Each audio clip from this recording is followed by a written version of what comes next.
मौजूदगी प्रयागराज में है और जैसा कि आपको हमने बताया था कि हम लगातार जो है वो आम लोगों की आवाज़ को सुन रहे हैं, जो भी उनकी समस्याएं हैं उन पर हम बातचीत भी कर रहे हैं। जैसा कि 2027 चुनाव आने वाला है और जनवरी फरवरी के महीने तक का चुनाव होने की संभावना है, उसको लेकर के पूरे उत्तर प्रदेश के ज़िले कवर किए जा रहे हैं। हम आपसे बातचीत करने के लिए हमारे साथ मौजूद हैं प्रयागराज से लल्लू भाई जानी जी, जो कि एक समाज सेवी भी हैं और काफ़ी लोगों के बीच में कई ऐसे भी कार्य किए गए हैं जो कि काफ़ी सराहनीय कार्य थे।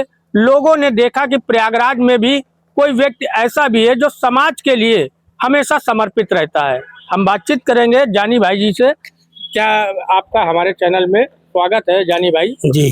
जैसा कि 2027 चुनाव आ रहा है जी। और ये देखा जा रहा है कि उत्तर प्रदेश में मुख्यमंत्री योगी आदित्यनाथ की सरकार है और बहुत से लोग का ये भी मानना है कि लोगों का कहना है कि परिवर्तन होना चाहिए, जबकि ये तीसरी बार सरकार बनने जा रही है।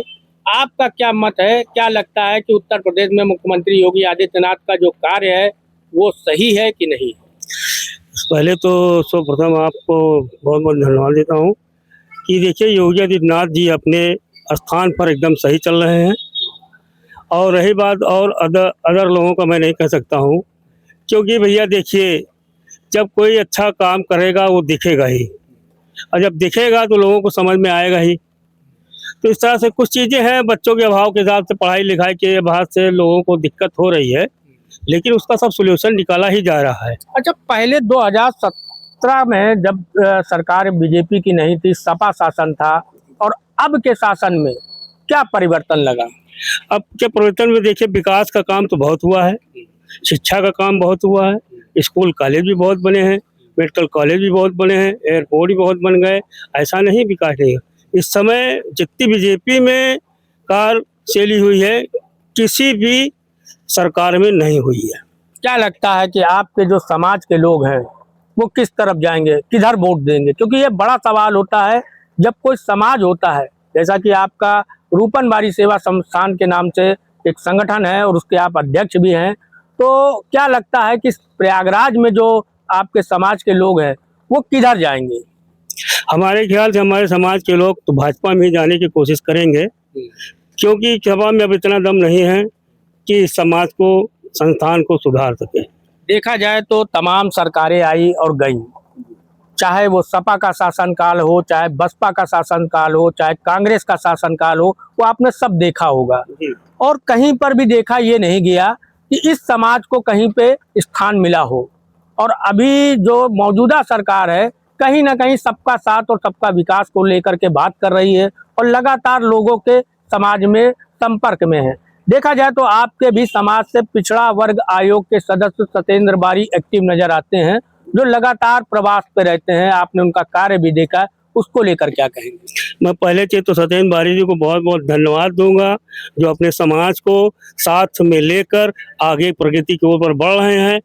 और हमारे ही समाज का जो उत्थान है तो हम समझते हैं अब हमारे सत्येंद्र बारी जी के हाथों में ही है और भाजपा सरकार के हाथों में ही है। और अभी तक न तो सपा से न बहुजन समाज पार्टी से कोई मतलब कोई ऐसा चीज हम लोग को नहीं मिला जो इस समय बीजेपी सरकार से हम लोग को मिला, जो सम्मान हम लोग को मिल रहा है।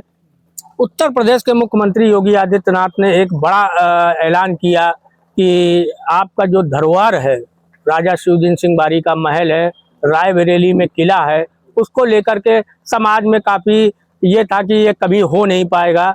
लेकिन जब उत्तर प्रदेश में मुख्यमंत्री योगी आदित्यनाथ की सरकार आई और पिछड़ा आयोग के सत्येंद्र बारी के द्वारा जो प्रयास किया गया, कहीं ना कहीं अब वो पर्यटक स्थल घोषित होने की तरफ बढ़ रहा है, उसको लेकर के एक समाज में खुशी का लहर है, उसको लेकर क्या कहेंगे?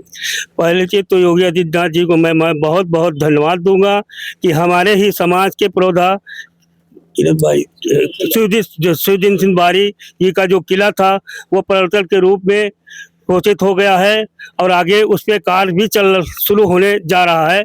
और मैं सत्येंद्र बारी जी को पुनः धन्यवाद दूंगा कि उनके प्रयास से आज जो शिवदिन बारी जी का जो किला जो इस समय पर्यटन के स्थल के रूप में घोषित हुआ है। मैं पुनः धन्यवाद देता हूँ सत्येंद्र बारी जी को और माननीय मुख्यमंत्री योगी नाथ जी को।